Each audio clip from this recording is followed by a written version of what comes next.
Welcome back to another episode of Front Row Cinema, a movie podcast for movie lovers by movie lovers. I am your host, TJ Trimboli, and with me, as always, my co-host. I've got the first man to play football on the moon in the house tonight, man, Mr. James O'Reilly. I mean, what can I say? I'm a really good offensive lineman, and the moon was calling, and that was my opportunity, so I took it. I gave 110%. I only wish we could have got the footage, man. I'm sure it was a hell of a game. And each week we take a look at my 1,000 movies I've seen in theaters and we see how well it's aged, along with the hype surrounding the film, its box office analysis, and legacy in the film industry. So if you enjoy this kind of content, hit that sub button on YouTube, leave that 5-star review on Spotify and Apple Podcasts. It's how you help the channel grow. Jim, what are we watching tonight?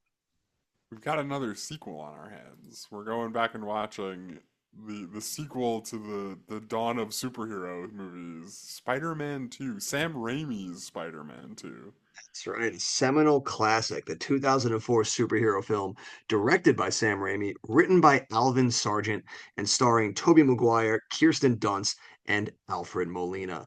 Now, we don't have a DVD cover here, Jim, because the DVD that I do have actually doesn't have a log line on the back. It just has blurbs. There's no log line. Good, because it's like, yeah, it's Spider-Man, you get it. Sure. Yeah. You I did saw the first one, it's just get in there. Spider-Man, existential crisis, fighting another supervillain. You know how we're going along here. I will say though, we got one blurb that says Spider-Man 2 outdoes the original by leaps and bounds. Oh. And there you go. That's all you need out of that bad boy. Yeah, I preferred this one way more than when we read the log lines. I don't know if I've mentioned this, but I am like not the biggest fan of reading the log lines on the DVDs. They're all kind of lame in my opinion. Jim, the people need to know Oh, I'm sure what the they do. story's I'm about. sure they do. I'm not saying you shouldn't read them. I'm just saying I'm usually kind of bored when you do. The log line is his moment to space out for a minute and just go out into la la land. Yeah, I Now don't know if you Jim, noticed, but usually at the end I just go, "Yep, that's what the yeah, movie is." yep, They got it. that's a log line, all right. Placing a lot of trust in the people who Look. write them. I barely listen. um, let's go to the charts. Jim, were you there in the theater? Do you think you saw this movie with us?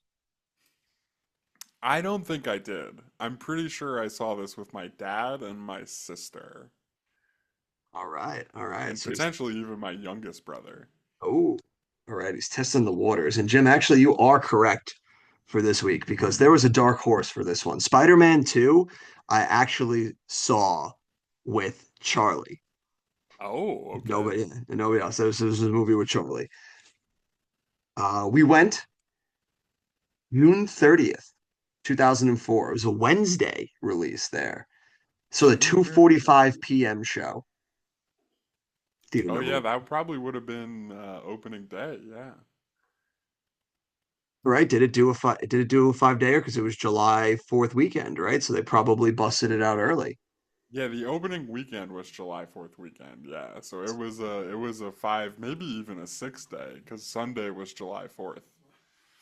So they would have that old day of observed as you Yeah, called it. yeah, I can't believe you've never heard that before. Yeah, That's like and a very common term. not only had I never heard of that before, but I said it to someone because, like you said, Easter this year was on a Sunday, so the next day was a day of observed, and the person I said it to was also like, "What the fuck is that?" Dude, So what are you talking I'm about? not the Like, only person here that has I never didn't heard just that. make this up. I I'm not didn't saying you did. I people completely say believe that. you that it's a thing. I'm just saying, like, it's not out there in the zeitgeist, man. The people don't know I about don't it. know. I think it's out there in the corporate zeitgeist. I think that Maybe. might be your problem. The day of observed is like it's like an underground band, man. It hasn't hit the mainstream yet. They haven't gotten a real big hit.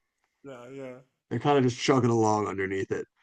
I suppose so, yeah. Yeah, but I remember going and this theater not only being like packed, but it was one of the earliest instances of seeing a movie with a rowdy crowd.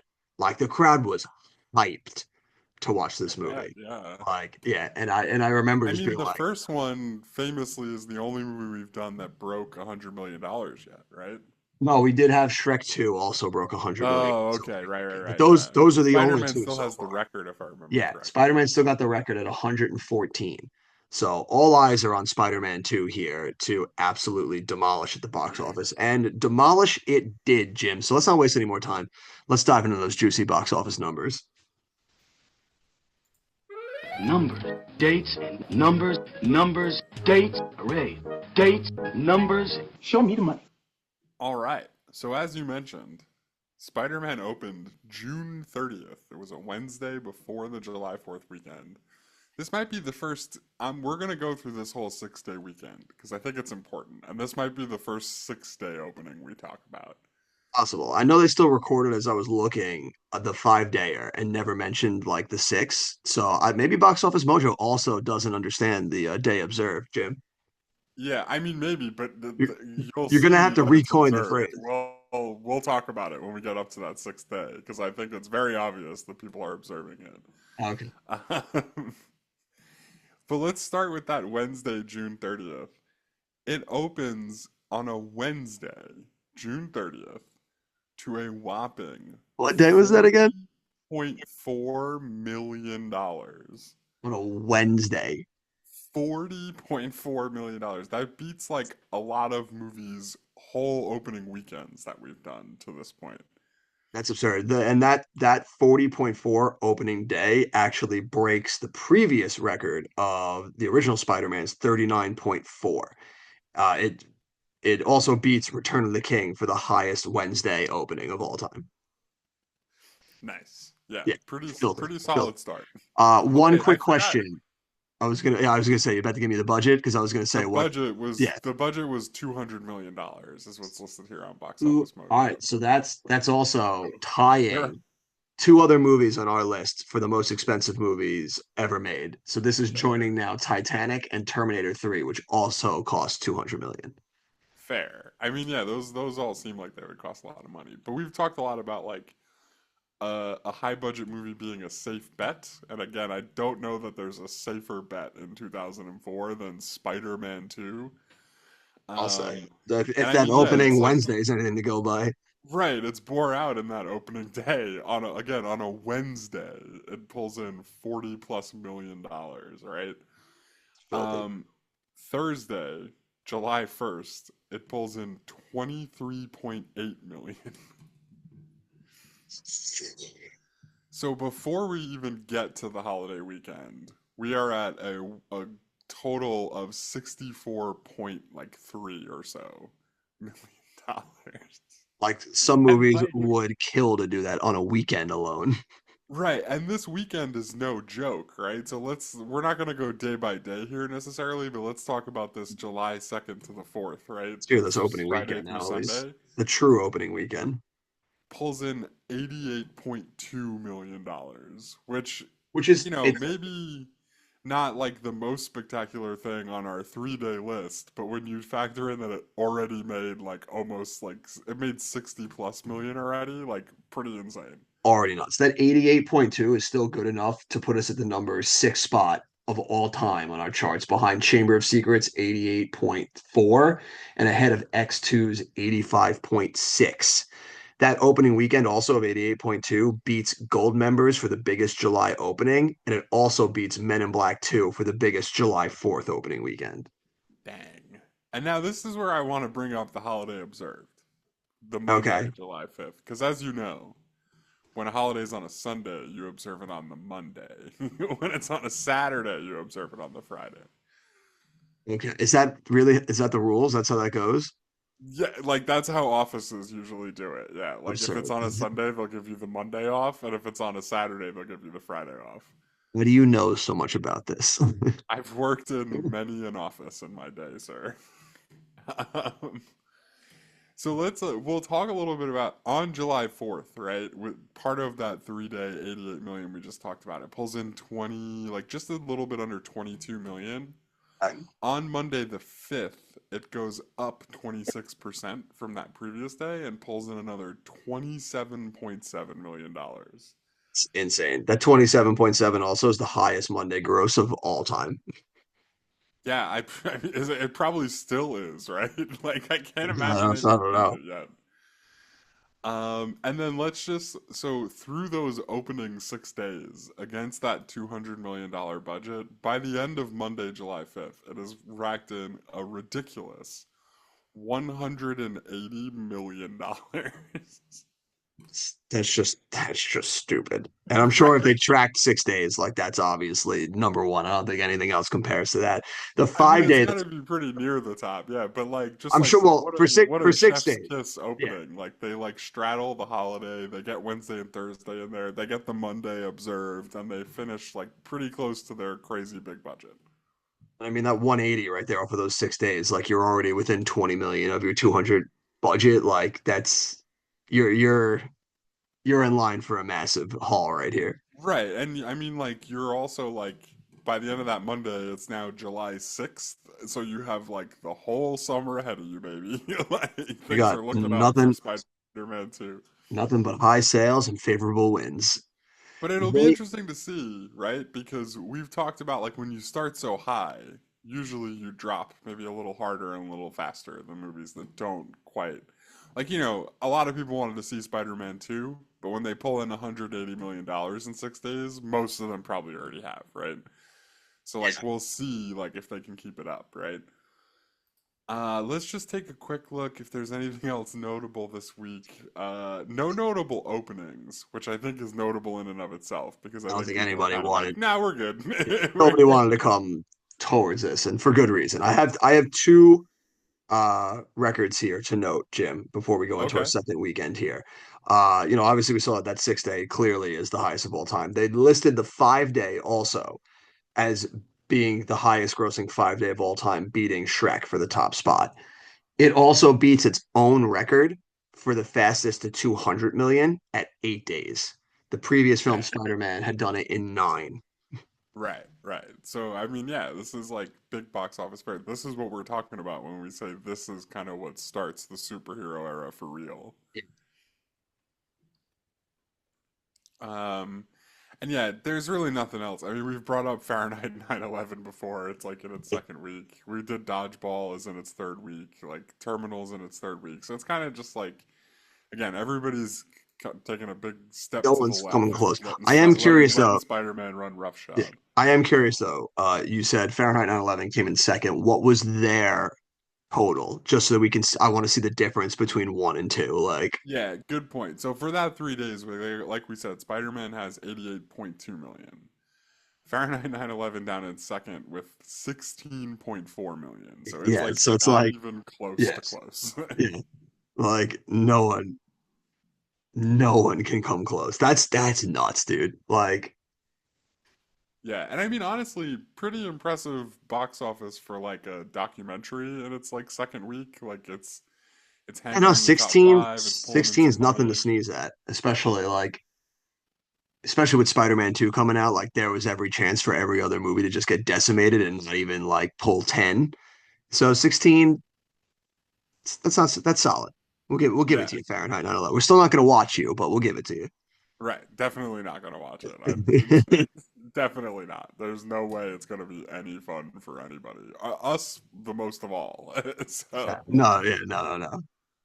going into weekend two for Spider-Man 2, it's gonna hold first place with $45.2 million.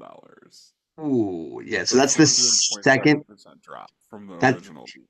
that's filthy. That's the second biggest second weekend behind Shrek 2's 72.2, but ahead of the previous Spider-Man's 43.6. Yeah.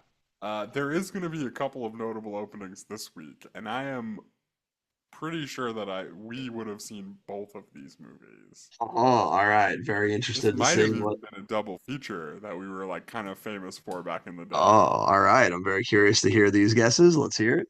I'm not going to give you any numbers because Okay. again, I'm like fairly sure that we saw both of these. But in the Anchorman, The Legend of Ron Burgundy. We did see Anchorman. Anchorman is not the next movie, but we did go see Anchorman in theaters. Okay, so then I think what the next movie is going to be, because I am 100% sure that we saw this in theaters together. I Clive Owen vehicle, King Arthur. you Jim, You hit the nail on the head. Abso-fucking-lutely. You know we're not missing a Clive Owen vehicle, man. Like we were big on Clive Owen in the day. Not, yeah, we weren't. We definitely weren't missing him in 2004. That's for sure. Yeah. And also, Keira Knightley, a revelation in that movie. Yeah, I mean, seriously, Keira Knightley in that movie, she was great. she, she was great. She I really made me like.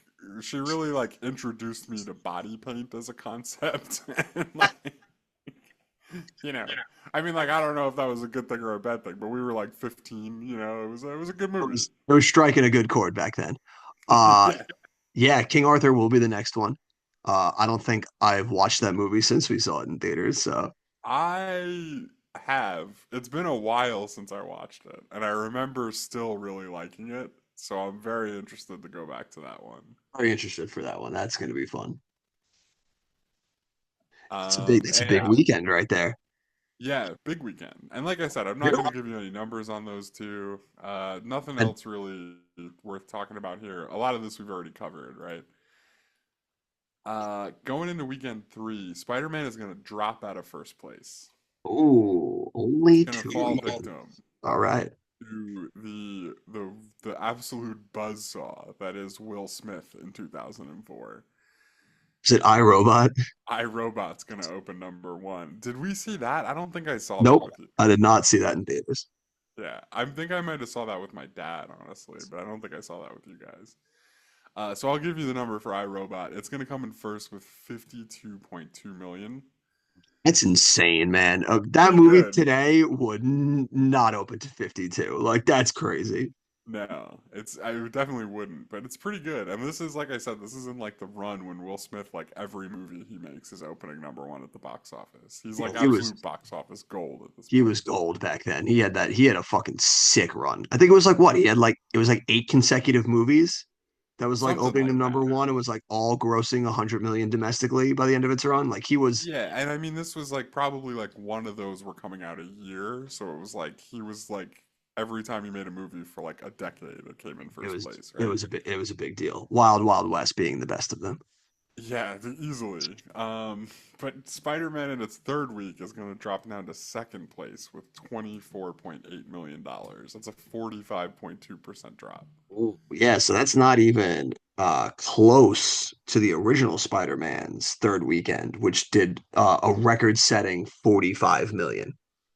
Yeah, which I mean, like, it makes sense because I know, like, again, like, the 3-day weekend doesn't seem like as staggering as the 114 that the original Spider-Man did. But when you factor in, like, the holiday, like, all 6 of those days, this movie's gonna be really top heavy, right? I mean, it made like almost $200 million in its first 6 days, which at the time was like basically unheard of, right? Like, Like it was nuts. Also, the original came out at the beginning of May, and sure. I don't think had a lot of competition the way summer 2004 in July does. Not that like King Arthur and Anchorman really seem like movies that would put a dent in that, No, but but I mean, Robot is like yeah, the third week of Spider-Man versus again Will Smith, who at this point is like the is king of the money. box Yeah, office. like that dude's money back then. God, I can't Yeah, tell you the last time I watched that movie. That would be fucking I watched it tripped. pretty recently too. The same person who wouldn't let me make fun of Twilight also was a big fan of iRobot, and I think you're starting to get a picture of how this person was. It's But very interesting movie taste. not a very good movie, if I remember correctly. I mean, maybe it'll be my pick this time. I think Oh there's other boy. things that are going to take precedent. Chronicles of Riddick comes to mind, but but we'll see. We might go over it. You I know, very, watched it pretty recently. All that to say that I've seen it pretty recently. Wasn't the biggest fan. Um, but yeah, so Spider-Man's in there with 24.8, and it's still in second place, holding pretty strong. Not much else to bring up this week. I mean, like some of the movies we've done are still hanging around. A lot of the movies we've done are still hanging around, honestly. Man, what a summer this was. It's like we're in like we did this for the summer of 2003 as well, where like as we went through like June and July and even August, we were like, man, remember when like summers used to be a thing? Like heavy hitter every week. Spider-Man is going to drop down to fourth place. 39.4% drop. It's going to pull in just a bit over 15 million. It's going to be behind Still I, Robot, which comes in second with 21.7. Opening number one that weekend. Interested to see if you saw this in theaters, because this is another one. I don't know that I saw this with you. I'm like Oh, 50-50 on whether I I think did. I think I know what you're gonna say. The Born Supremacy.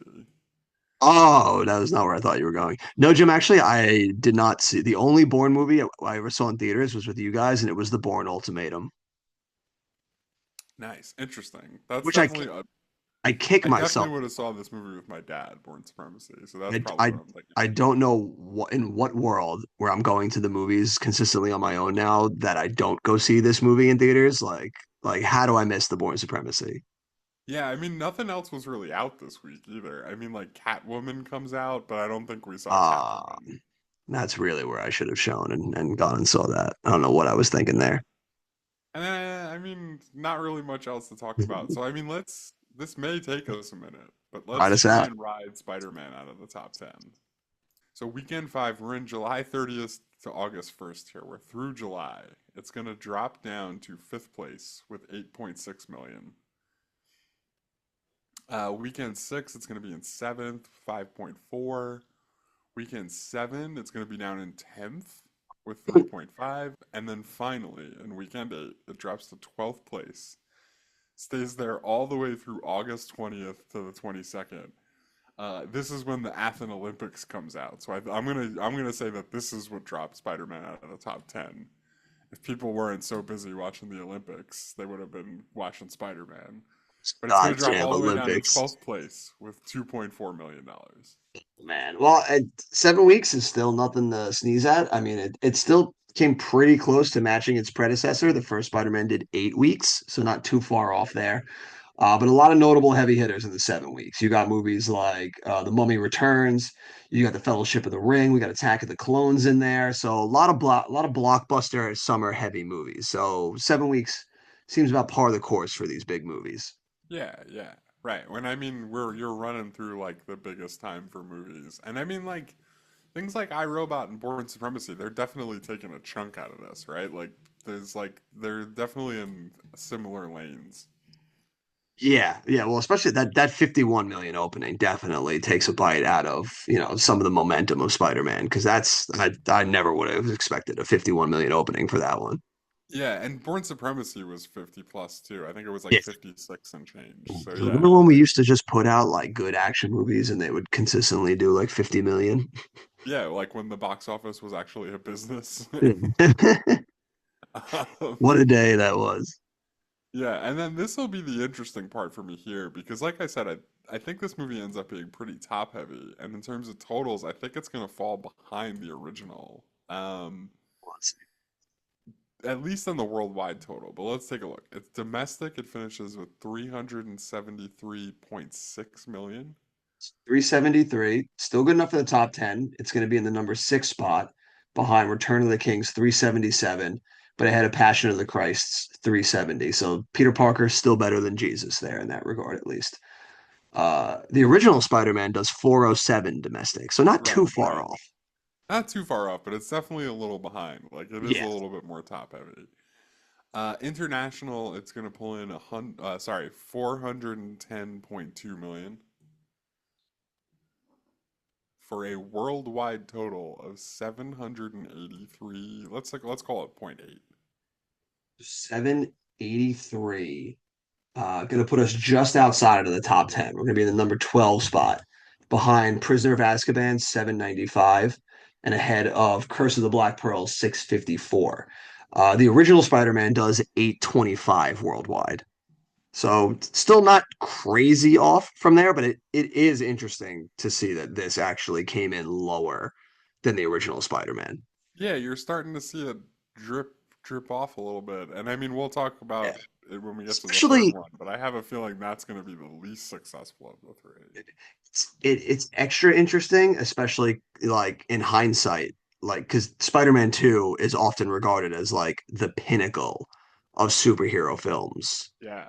And I'm sure we'll get more into that as we talk about this. But yeah, you're not wrong. It is Yes. definitely in that conversation. And this actually ends up being the third highest worldwide movie of the year. First year DVD sales, Jim, gave this movie another $175 million.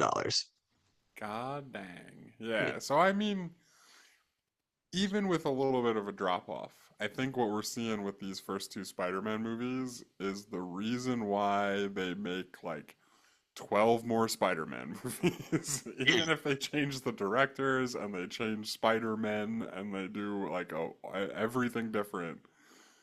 This is like I don't know that they ever stop, right? Going forward, like there's never a point where they're not making Spider-Man movies, Well, right? this is also Sony's bread and butter. Right. Because like this is their franchise. They don't have many that are hitting to the level of this caliber yet.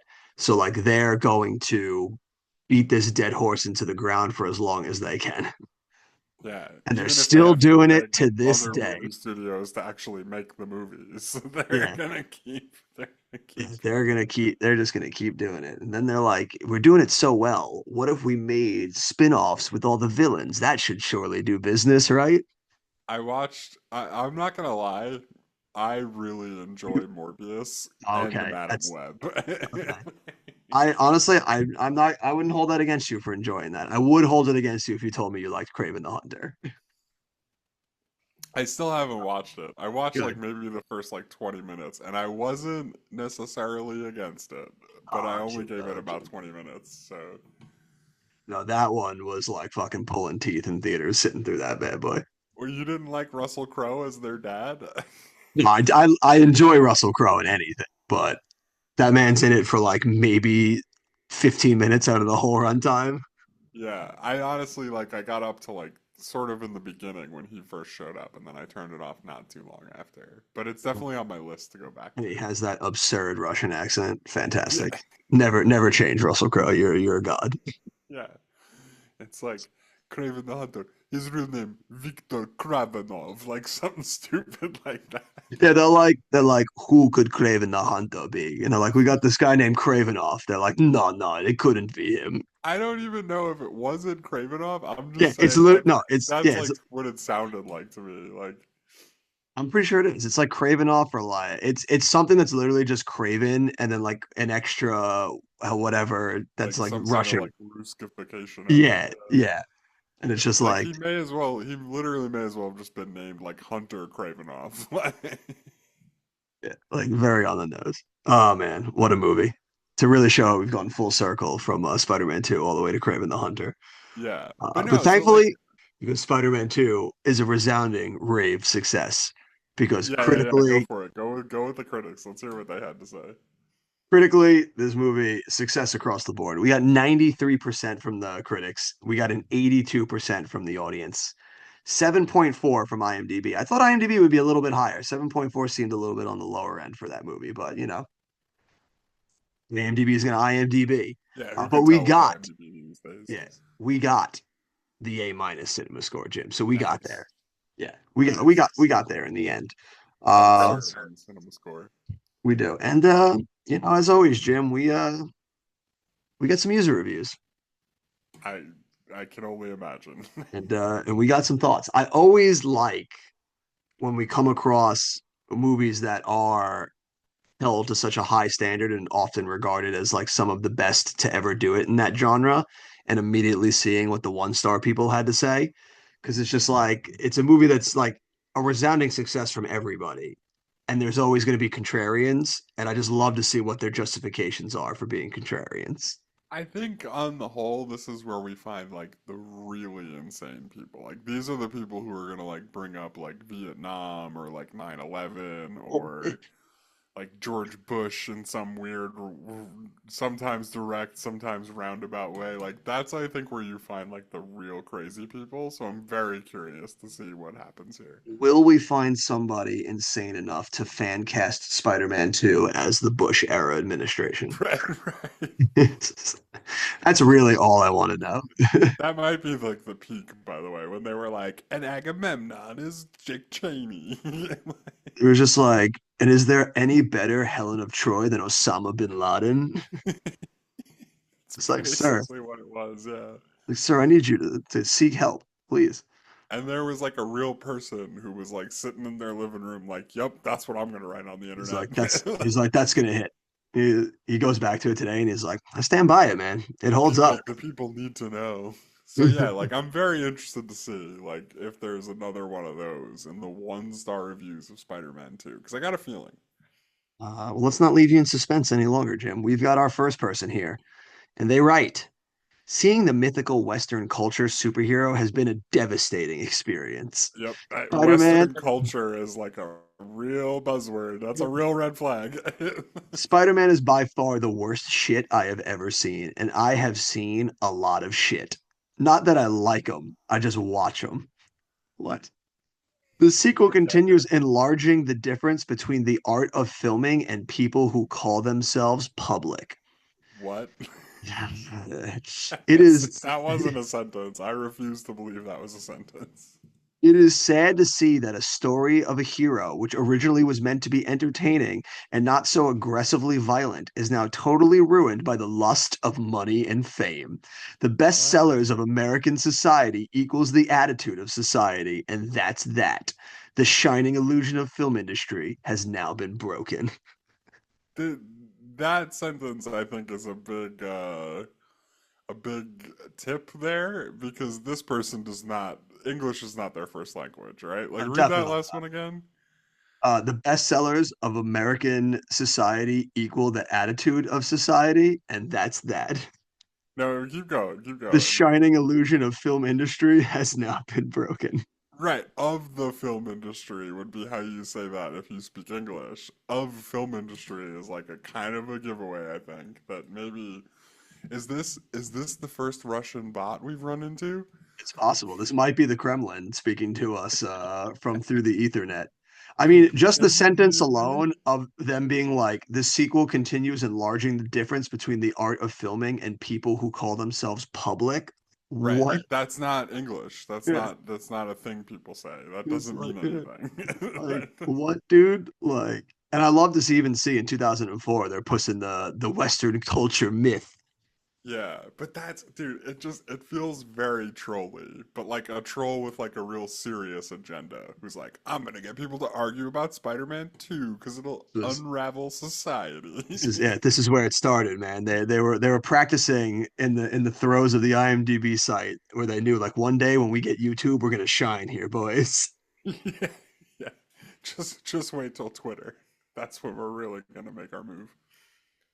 Oh my god. This next person writes, how in the world is this movie on the top 250 list? It was nowhere near one of the greatest films of all time. Very poorly written, acted, and the movie just flat out was bad. The comedy used in this movie is just flat out dumb. Honestly, the movie is about a giant orange sunball that sucks things into it while Spider Man goes through an identity crisis. If you ask me or anyone else, that's a pretty bad idea for a movie, especially one on the top 250 list. I'd give this movie maybe a 3 or a 4, not an 8.4. If you want to see the only Marvel movie that ever been made the way a comic book movie should be made, you should watch one of the X-Men movies. By the end of the movie, I just could not wait for it to end and wanted my time back for a movie I saw for free. Dude, we have watched all of the X-Men movies that have existed to this point.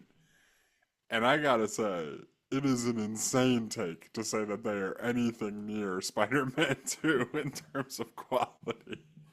Yeah. Like, no shot, right? Like, To just like claim that the plot for this movie is a bad idea for a movie, but then highlight the first X-Men movie as a paragon of how it's done is a right, wild right. take. Yeah, insane. Yeah, not very bright in my opinion. Like, does it like you could take any scene from Spider-Man 2, like, and not even an action scene, just like any normal scene, and put it up against the ending action scene of the first X-Men movie, and it's like not even comparable how much worse that X-Men is. Yeah, what do you mean? Like when the parkour guy is like doing his toad moves and he's got like nunchucks or something for some stupid The reason? whole Ellis Island. You don't think that that beats the bank robbery scene with Doc Ock? I don't know, man. I You're think right. you're Yeah, you're insane. right. I don't know what I'm talking about. When they do that, when Wolverine does the 360-degree claw spin, like, yeah, you're right. That was cinema. No, yeah. I mean, I think you can tell, but obviously I'm being sarcastic. Yeah, everything in Spider-Man 2 is way better than the first X-Men movie, like by a long shot. So that guy's got to get off his high horse. We got Just another ask one. anybody though; they would tell you. Yeah, they would tell you. We have our next person here, and they write. We all keep turning to each other, asking when it was going to get better. It never got better. Seemed like endless headshots of Toby and his bulging bug eyes. Dunst in it, though, is so sexy. Must have been a full dumpster at the editing room, so they decided to just leave everything in. Good thing we packed an extra couple of doos or a short snooze with that runtime. Doc Ock Yeah, 'cause CGI was top notch. that I that's what happens in Hollywood. They go, "How are we going to edit this? So let's just edit it less." That's totally how it goes down. Then this guy writes the absolute head scratcher of a line. I least could buy into the Crystal Cave, but this bad day on Prozac just didn't wash. Whole thing seemed like it was farmed out to interns. I've never seen such an IMDb ratings whitewash. Must be payola time. Oh my God, dude. This is Insane. our second confirmed dude claiming that the IMDb just farmed out, just getting Yeah, paid no, out. we're right where we thought we would be. We've got a bunch of conspiracy theorists. I think that guy said he was on Prozac. Yep.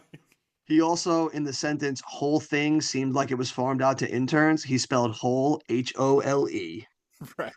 Yeah, so Must be all so that far Prozac. all the one-star Spider-Man 2 reviews are the people who are like begging us for money at the gas station and think the aliens have come. Like, right? Like that's who we're dealing with so far. He's just like, and then man, he's like Toby with them bug eyes, man. But Dunst, she looking sexy to trot. Yeah. Which that wasn't lost on me either, yeah.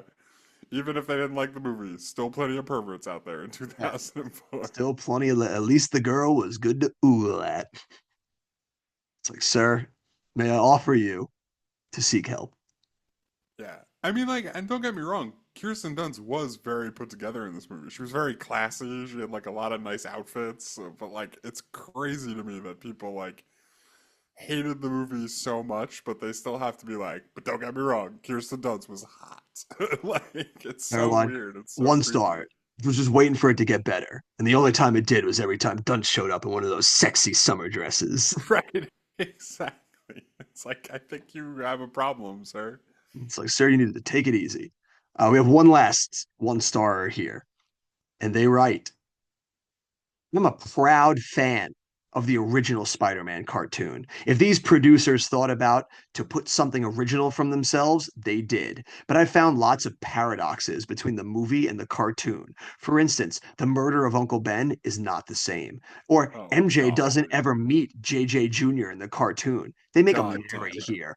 And also the cast of Peter Parker is disappointing. He is not even close to the original Peter Parker. You know, the cartoon, he must be at least 1.85 and 80 kilograms and muscular. The guy in this movie is featherweight at best.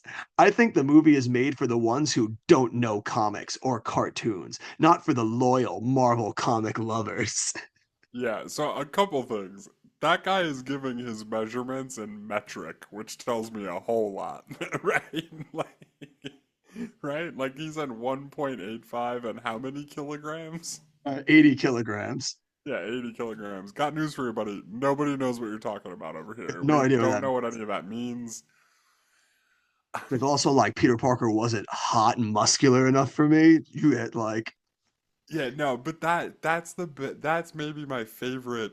It's not true to source material because you have a guy who's literally guesstimating the height and weight in metric for like which is a whole different thing, but guesstimating the height and weight of a cartoon character and saying that they didn't get that height and weight correct. It's it didn't do it bonkers. justice.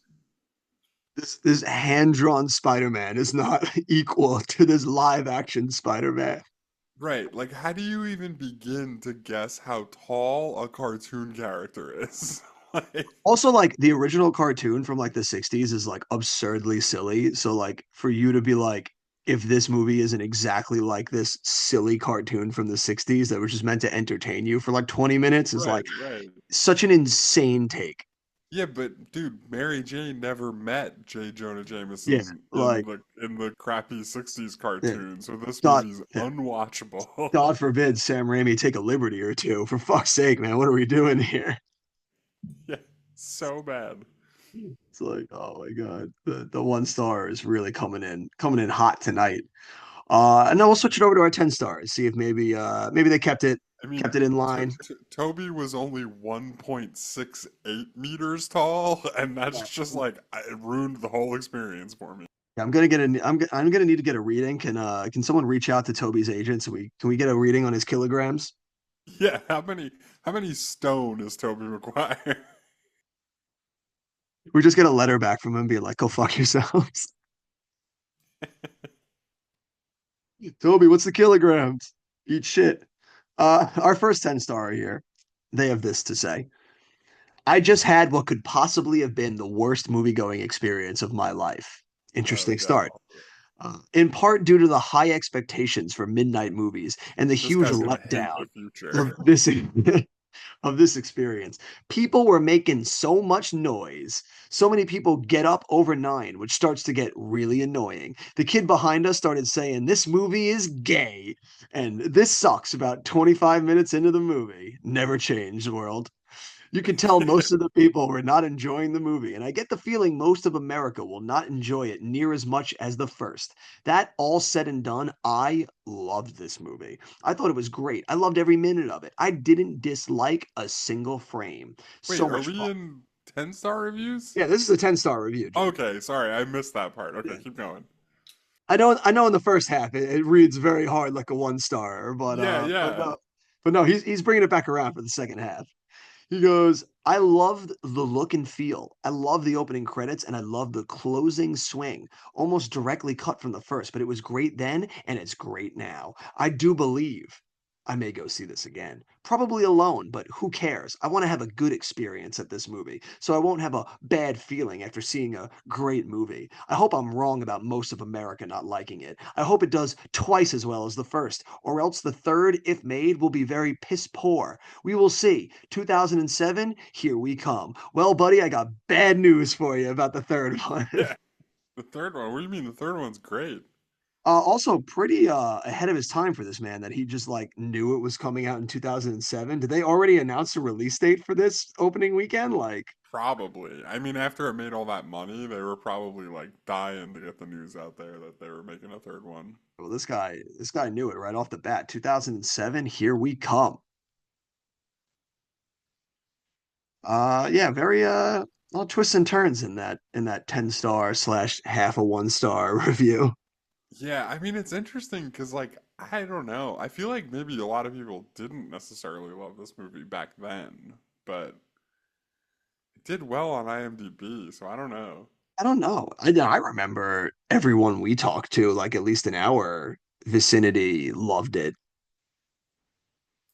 But interesting. Yeah, I guess maybe not. Maybe it was not the case everywhere around the world. yeah. I mean, that 13-year-old kid that was behind that guy seemed to think it was gay, so I Yeah, don't know. was not a fan. This movie is gay. I mean, listen, if he, maybe he meant it was happy. Maybe he was just like very excited. I was just gonna say I was pretty happy watching Yeah, it. oh yeah, I was happy watching it. I was very gay watching this movie. Okay, whoa, whoa, Oh, careful. Careful. we got our next person here. They write. I was so excited when I first saw the preview for this movie. Then, when I heard there was a midnight showing going on the night before it officially came out, I jumped in the car and bought the ticket. Not only was this movie more than I ever expected, it was the best movie I've seen for a long time. It wasn't the acting or the special effects. No, it was the emotional drive. The actors were phenomenal. They really drew you into the world of Spider Man. And for those 2 hours, I was putty in their hands. I could feel Peter's inner struggle, torn between being the hero and following his dreams. James. I'm not one to cry at the movies, but I swear I was on the verge of shedding a tear on several occasions. If you're a fan of action, don't worry. There's plenty of it to blow your socks off. It really tops the first movie, and by the end brings you a true sense of happiness. Not to say that it wasn't left open for further sequels, don't get me wrong, but it took what was great about the first movie and totally blew it out of the water. By the end, I was speechless. Go see this movie. You won't be disappointed. I guarantee it. Okay, that got kind of cooked. I don't got much negative to say about that. Yeah, that guy right on the money. And oh my God, user tag life is fatal. Really took it on all fronts, this guy. Whoa, whoa! Put that on our list of really important life lessons, right up there with the guy like, don't spend money if you don't Yeah. got money. You don't Like, got money, don't spend money. life is fatal. Life is fatal. He's right. This guy. I hope we find him many more times in the future because dude cooked. Absolutely cooked. We got one last 10-star person here, and they write, Okay. go see this movie. This is all that needs to be said. Oh, you want more? Okay. From the opening credits to the final scene, I was once again mesmerized. That is very weird. Like nobody, you're talking to somebody that doesn't even exist. You're typing this into your computer, man. What are you doing? He's taking us on a ride, man. He's painting a picture. The computer graphics are tenfold better than the first. Story is better, the villain is stronger, the characters are more, and you feel more sorry for Peter than ever. It's so hard for a sequel to top the first one. The last one I can think of, Blade 2. I can't wait for the third movie to come out. Looks like we'll have to wait another 3 years for that to happen. Okay, so then they definitely did announce the sequel date like opening weekend because too many people know about it. Personally, I think Spider-Man 3 should be 2.5 hours of him web slinging from building to building. Yeah, it's that amazing. I saw the first one 5 times in theaters, and I'm sure I'll see this one at least 6. Predicted box office take 210 for the opening weekend. Mark my words. Rip out. Yeah, sorry. Say that again. Rip what? Rip out.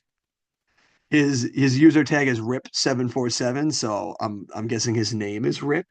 Oh, so he was like saying like rip out, like as Yeah, if he was talking on like a walkie-talkie or something. yeah, Rip out. Yeah, that Not like he tracks just for the left the guy who rest. was like, "Oh, what? You want more?" Yeah, he actually It's just like, left the no, rest of dude, the. nobody said that to you. You're typing on a computer alone in your basement. Relax. It's actually like his mom was like in the room when he wrote that, and she was like, "I think you should write a little more, honey. You want more? All right, I'll give you more." Rip out. Good for you, Rip. You're an excellent man. All right, Jim. So I think we could turn it over to us now. Where do you fall on this? Is the shining illusion of film industry breaking down at our fingertips, all the way up to Spider-Man 3 is going to be very piss poor if people don't go watch this movie. As usual, I think I'm somewhere in between. Um, I'm a little bit closer to our 10-star reviews this time around. I do think that one guy that I said cooked was like really onto something. Like I think a lot of what he said makes sense to me. But yeah, I don't know. I think this is like maybe the best superhero movie like ever made, right? Yeah, Um, absolutely. I can only think of one other that really like contends close to it, at least for me, and that's The Dark Knight. But this one, for a large portion of the 2000s, was the de facto superhero movie, and it seemed like no other superhero movie could even come close to touching this one. yeah, and I mean like I would kind of agree. I think The Dark Knight probably, now that you mention it, is probably like beats it, but there's like something about this movie in particular that I think is what's wrong with a lot of the Marvel movies that I've seen. Like even going back to when Marvel was like a really big deal.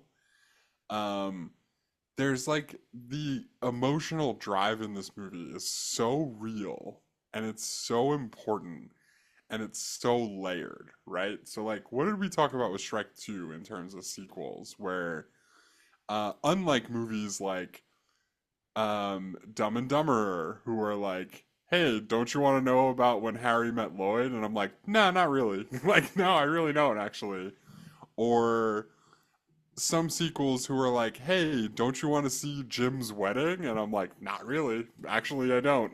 Like, I don't care about that at all. Now that you mention it." Um, what this movie does, similar to Shrek 2, is at the end of Spider-Man 1. Do you know what I really want to see? How it plays out? The relationship between Mary Jane and Peter Parker. Like, I am dying to see how that plays out. The decision that he makes at the end of the first Spider-Man movie, I need to see it have consequences. You know what I'm saying? And like that's what most of this movie is for Tobey Maguire's Peter Parker is the consequences and the fallout of that decision, right? Which is so well done. It's so perfect. It's the burning question that I have coming into it, and they say, yep, that burning question, not only is it going to be answered, but we're going to explore basically every angle of it. And oh, by the way, it's how we're going to get to what is a trope of superhero sequels. It's how we're going to get to Tobey Maguire and Spider-Man losing his powers. I think Um, I'm all with you on that. And I think what this movie does better than anything else is use that to really lock in the dichotomy of a superhero balancing who he needs to be as a superhero with the person that he was before that and yeah, kind of having to play that. And you see it in a lot of later superhero movies where that's either like not even a question or like they don't even bother to explore that. I think a lot of like the Marvel movies don't really like bother with that. It's more like, oh hey, now he's a superhero and that's just who he is now. And right. they don't really explore the consequences of becoming that and having to balance that with who you were in the world up until that point. And this movie does such an exceptionally phenomenal job at not only exploring that relationship between Peter Parker and Spider-Man, but building upon the layers of the first movie without just repeating the first movie. Because, like, one of the things we talked about in the first movie that we love is how well Sam Raimi focused and showed that Peter Parker is a nerd and a loser and kind of ostracized from everyone around him. And they do such a Yeah, good job at sprinkling that throughout the entire movie. And in this movie, they had to find a way to still put Peter Parker in that scenario without one just copying the first movie again. Because again, once you're at a high school, that whole like, are you a nerd or popular doesn't really like equate or be a thing that really people care about right. once It you get doesn't out of matter that. anymore, Yeah. like at So all. yeah, so you got to find a way in the real world to still focus the idea that Peter Parker is kind of ostracized from the world around him. And one of the beautiful ways that they do it in this movie that I think every time I watch it blows me away is just stacking life being out to get him in a way. Like Yeah, there is never a moment in this movie where it feels like life is going in his favor. The deck is stacked against him so hard throughout this entire movie, and the beautiful thing about it is that it's Peter Parker's own doing for a large portion of the movie. right. It's not that the deck is stacked against him necessarily. It's that his decision to be Spider-Man is stacking the deck against him. Like Peter Parker the person is sacrificing so goddamn much to be Spider-Man the hero. You know what I mean? Like his job, he literally can't even deliver pizzas because he's stopping crime on the pizza deliveries and on his way to work. You know what I mean? Not Like only can he not even deliver pizzas, like when he calls Mary Jane to leave the message on the phone, he yep, doesn't even have 50 cents to put into the payphone to continue the message. Like, right. And keep in mind, he is a brilliant scientist. yeah. He he could be doing really well in school right now if he wasn't out fighting crime all day and night. You know what I mean? And on his way to school and he could be making money if he could focus on his job. Like whether that was delivering pizzas or probably something better if he had the time to focus on it. Um, and so yeah, I mean like and all that stuff is the same thing he did at the end of the first movie talking to Mary Jane is like Peter Parker the person had his dream girl in like the palm of his hand. You know what I mean? Like all he had to do was say yes, and he couldn't do it because he's like committed to this hero thing and he can't put her in danger the same way he can't focus on his studies, like the same way he can't the same way he can't get a better job than delivering pizzas or even do that job well, like all of that stuff is stuff he's giving up because, with great power comes great responsibility. And like what this movie does so awesomely is at some point his literal body rejects that concept. Like Peter Parker's body's like, nah, fuck that. I'm taking these powers away because we gotta think about this. Like you're really putting me out this whole time? Like Like there something in his needs subconscious won't let him be a hero anymore because of how much he's sacrificing. because there needs to Um be a balance. yeah. And there's a way to be Spider-Man and be Peter Parker without sacrificing your life as a human being, devoid of feeling like you get to experience love and all these other things. Like one of the things I picked up on this one that for whatever reason I never really thought of before is it's so interesting that the play that Mary Jane is in that he always misses is called The Uh-huh. Importance of Being Earnest. Yeah, yeah. And it's a core value of what Peter is missing out on, that if it was something he can just grasp around and embrace, his dichotomy would link together and he would be able to be the half of Spider-Man and Peter Parker that he needs to be to coalesce into one unit. Yeah. And it's such an interesting thing that that's the play that she's in and he keeps missing it and Yeah. can never show up to the I play. mean, you're not wrong. That is like a pretty nice like twist on that, right? It's like Sam Raimi and the writer Alvin Sargent are like it's just picture perfect the way that they use all of these elements to drive him as a character. And this movie is still very plot based, but I love that there's so much character development that pushes a lot of the movie as well. Yeah, I mean, like, yeah, like it is plot based, and it's like any kind of like superhero action movie. It has like the big plot points that need to happen. But I think what it does well that a lot of superhero movies, especially these days, don't really do well is like we've talked a lot about layering in these kind of movies, right? So if we just kind of established what the theme for Peter Parker is, um, how do the other people in this movie, like Doc Ock and Harry, play into that theme, right? Um, they're people who are not really being honest with themselves either, and they're kind of like shirking the responsibility in the same way Peter wants to in the middle of the movie, right? Like Dr. Octavius understands that like they're overcorrecting in a way, the same way that Peter Parker overcorrects in the middle of this movie. Dr. Octavius is smart enough to know that his experiment is bogus and that he's going to hurt people if he keeps doing it, right? And like this is something I totally forgot about, and it's a little funny that this is how it happens in the movie. But the AI behind the octopus arms. Yeah. So that was one thing I wanted to mention. And this factors into I mentioned to you before we got on the air that I had a funny story about watching it this time. Okay, Um, and it all dealt with the robot arms in this movie. So, quick non sequitur.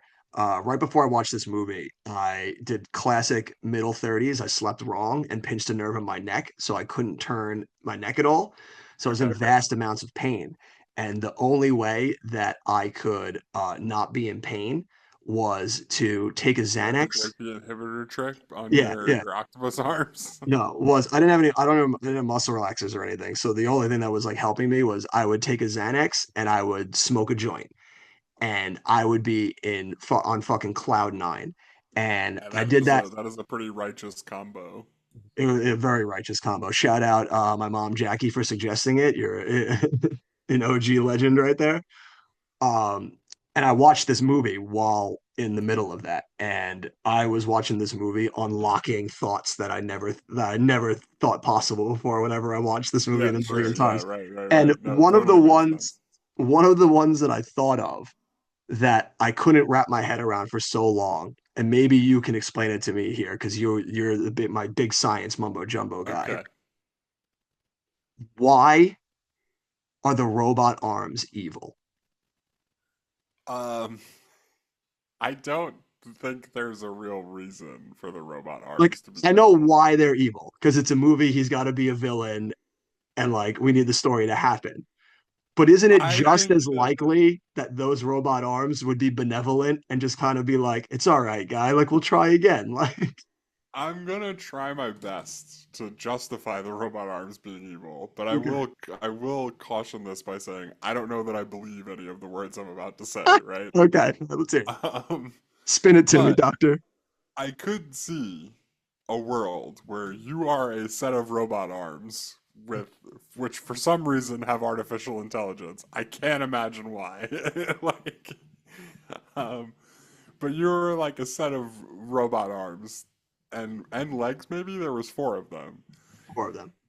that have artificial intelligence and your only purpose is to make this experiment happen, right? Like the only reason you've been created, the only thing that's in your programming, the only thing you know is making this one experiment happen and helping Dr. Octavius to make this one experiment happen. I could see where like, and that's kind of like when you see AI in movies, that's usually why it go turns evil, is because it has like a very specific Singular purpose that focus. makes sense to us, and we understand like what restrictions we would naturally put on that. But for some reason, whoever programs the AI is like, ah, don't worry about all that stuff. Just It's like, focus on the purpose. Like, listen, I got an inhibitor chip. I'm controlling them, not them. right, What could right. go wrong? This inhibitor chip's got me covered. So you just focus on like doing the experiments. Like I could sort of see it in that sense. What you Um, say makes sense. Like I can see that. Like it's got such a singular focus that it doesn't to them like it doesn't even think it's doing evil. It's just completing its goal. right. And that's, I mean, that's also though, like that's kind of what I was getting at with Dr. Octavius being a layer in this movie though, because he's overcorrecting the same way that Peter is overcorrecting in the middle of the movie. And maybe overcorrecting isn't the right term for him, but it is for Peter Parker, right? Where he loses sight of all the things he knows about how dangerous this is, about how it's going to affect other people. All he cares about throughout the middle of this movie is his own legacy. Like he's very selfishly focusing on the things that matter to him, and everyone else be damned. It's the same thing Spider-Man's doing in the middle of this movie. Like Spider-Man's not focused on how he can help society, not focused on the responsibility he has that come with the powers he has. He's just like, you know what? I kind of want to go on a date. You know what I mean? It's like I And want to like so stand on like the side of the sidewalk, eat a hot dog, and not have to help anybody. right, right. And so like that layer like is so important for me in this movie. Like to see like how the villain, and again, we talked about this in the first Spider-Man movie, how like it's another superhero trope where the villain is kind of a version of the hero. And how Marvel does that so ham-fistedly and like never gets it right in the same way that like these movies get it right in terms of subtlety. But it is like an important part of superhero movies where they're kind of the same person in this movie. It's And almost part like of the because reason Peter learns that he needs to not be like the way he is in the middle of the movie is he sees this other guy do it. And he's like, oh, yeah, that's not the right thing to do. I don't want to do that, actually. and he's like, and he doesn't want to see himself turn into or see someone that like he sees someone he respects and how far he's fallen to like where he is now in Doctor Right, Octopus. The last thing right. he wants for himself is And to go down that path. And how much Otto that says it, person's selfishness has ruined him. You know yeah. what I mean? Like he gets that by seeing Doc Ock in this movie. And Otto tells him the very first time they meet, intelligence is a privilege, not a Right, like right. Yeah, fantastic line right there. and Harry falls into that same kind of thing, I think, where Harry is very focused throughout this whole movie on what is always a selfish motivation in movies. It's never a Legacy. selfless motivation in movies, which is revenge. You know what I mean? He wants to find the guy who killed his father and make him pay. even more than that, it's also, him, the legacy of his family name and him wanting to take Oscorp to levels that his father could never dream of and Right. like get back that family name. And within that quest to do that, he ends up falling victim to the same things that Peter Parker and Otto are also Yeah, falling into. it's all very selfish. Yeah. All the things you're talking about. Where if he could just take a step back and be like, yeah, actually, my dad was kind of a dick in that last movie. Like maybe he kind of got what he deserved. Like maybe he needed to be stopped. You know?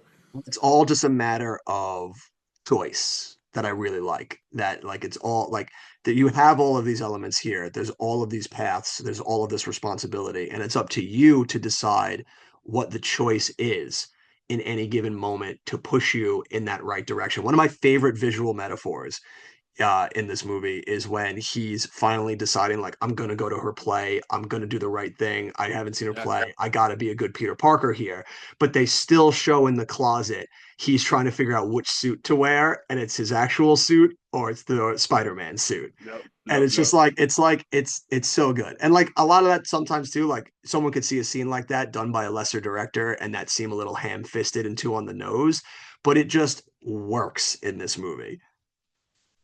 Yeah. I think it's ultimately very subtle in this movie. Like because that like 1 second where you're looking at the two suits and one of them is the superhero suit is like it blends in very nicely into a lot of the like bombastic stuff that happens throughout this movie. You know what I mean? Absolutely. Um so yeah, I don't know. Like I just all the layers we were just talking about is like what puts this like a notch above like most superhero movies for me. Like and it's again, especially as you get into like the 2010s and beyond where superhero movies are just kind of like, listen, it's a superhero movie. I know why you're here. Like, we're gonna have lots of big explosions. It's gonna be a good time. Like they kind of just like very like, I don't know, almost arrogantly like throw that in your face, and a lot of people eat it up. Whereas I go back and watch this movie, and it's like, man, this movie was really trying to tell me like a really good story about like what it would be like if you were a superhero. You know what I mean? Like, what are the Also, challenges that come along with that? well, it does what a good superhero movie should do because even though superheroes are an extension of something that we could aspire to, but will never actually be because, none of us are ever actually going to have the type of super strength in superhero No, of movies. course not. Right. But the best superhero movies find ways to bring that superhero down to a level that we can empathize and still see ourselves in.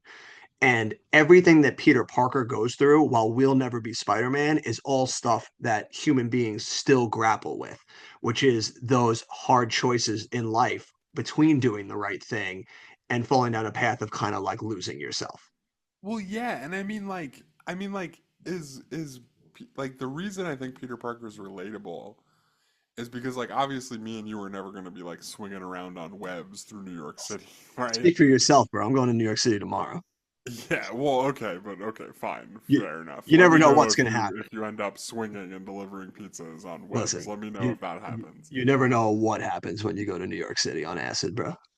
But like, in a different if you look at this through a different lens, this movie is basically just a drama movie where being Spider-Man is Peter Parker's career. You know what I mean? Like that's all it is. He's just a Like working girl. right. He's like it's just about like what is your priority? Is it a thing like this or is it a thing like this? You know what I mean? And that's relatable to everybody, right? Like everybody has a decision like that in their life, no matter what the this or that is, you know? Yeah, so they do a great Um job of endearing us to him. I have a new drop for you too, Jim, that you can add. We always love our Mark Wahlberg explaining science to us. It's not sorcery, it's science. And I have a new one sure. here. I have some more science mumbo jumbo for us to add. And it's Peter Parker's line where he's explaining him and Dr. Ock are like going over what the thing is, and he just goes, harmonic reinforcement? And it's like, yeah, sure. Yeah, totally. That's a Yeah, that's pretty a good thing. one. Yeah, that is a Absolutely. pretty Yeah. good one. I'm like, yeah, Spider-Man, that totally tracks and makes sense. I completely follow what that is. That is a good one. I'll have to go find that. That one, absolutely amazing. I think one of the best ways that this movie endears me to Peter Parker is just the absolute squalor in which he lives in, I feel so bad for this man throughout this entire movie. Like when he has to deal with the shitty landlord and Mr. Ditkovich, and like he's so down on his luck, he doesn't even have his own bathroom, man. Like he has to share the bathroom on the floor with this fucking guy day after day.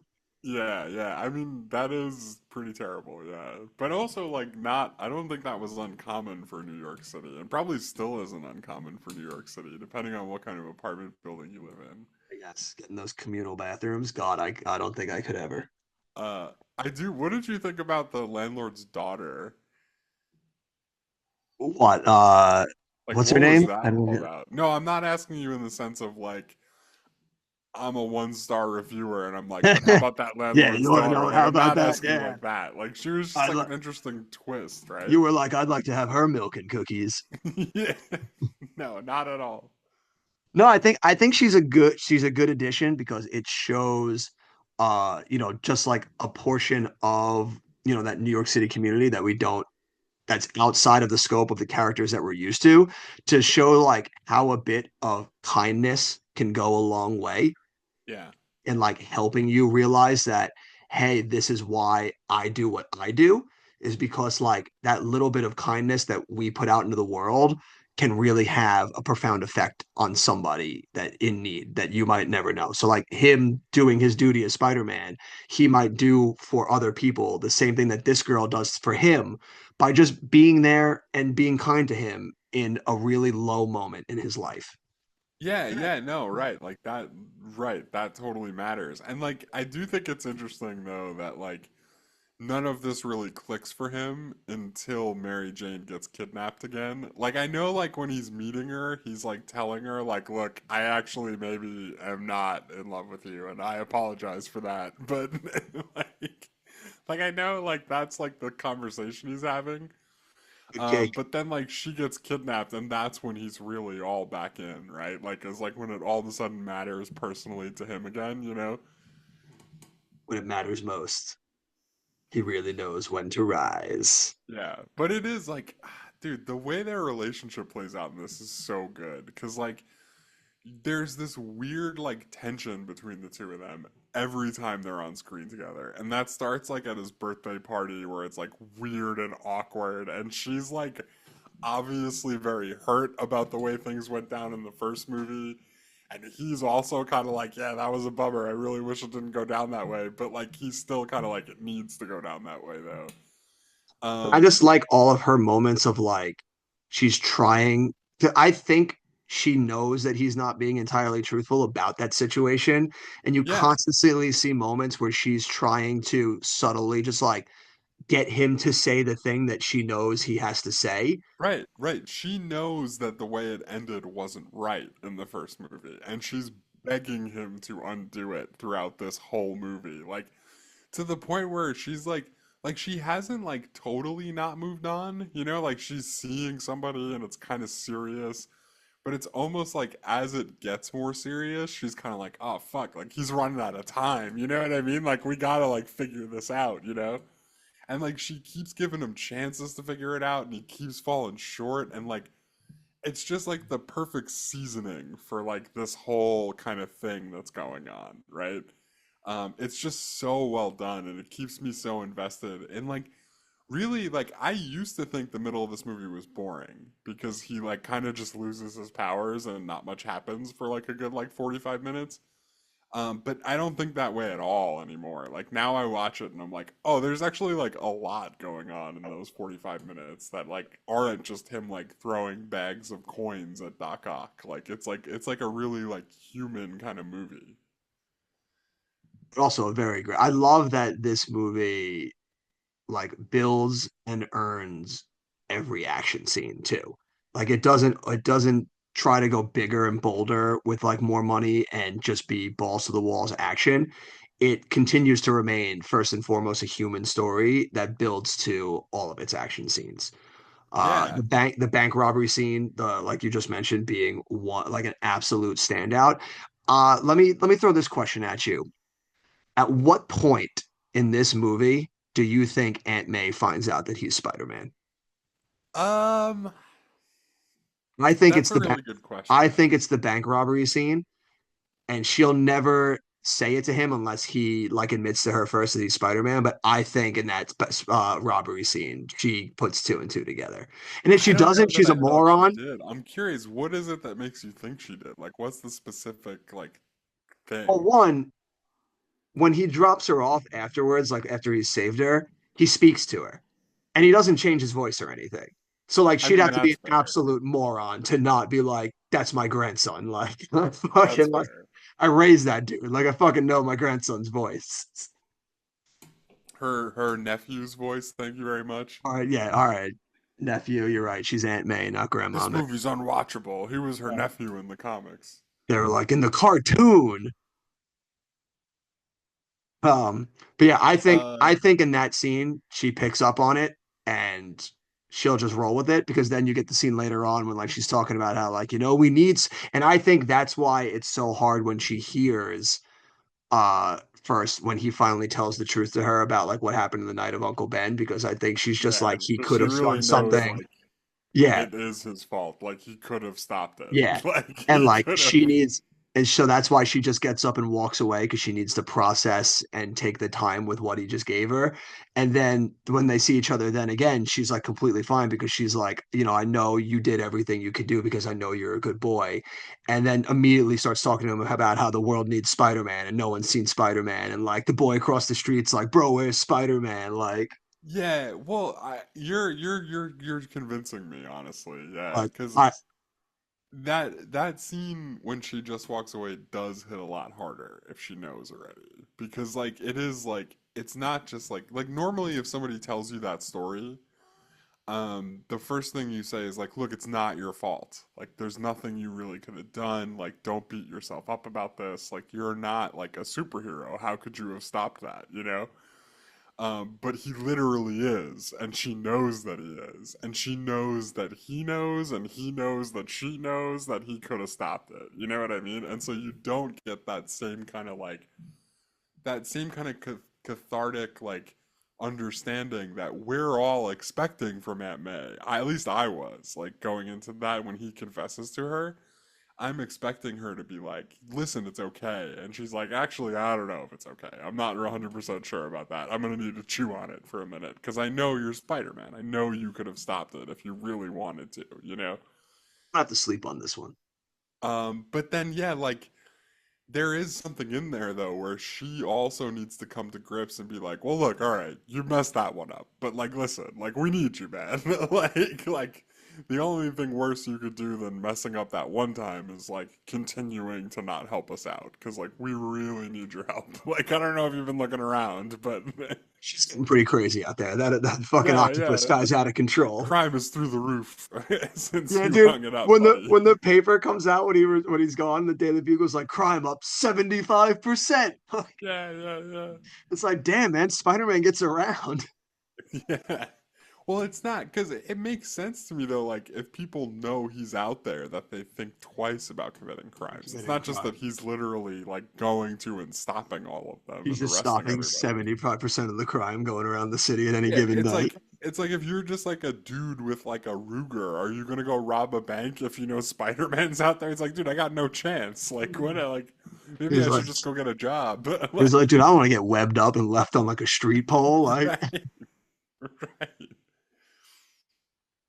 But no, I think you're onto something there, and it even makes that those layers like even better.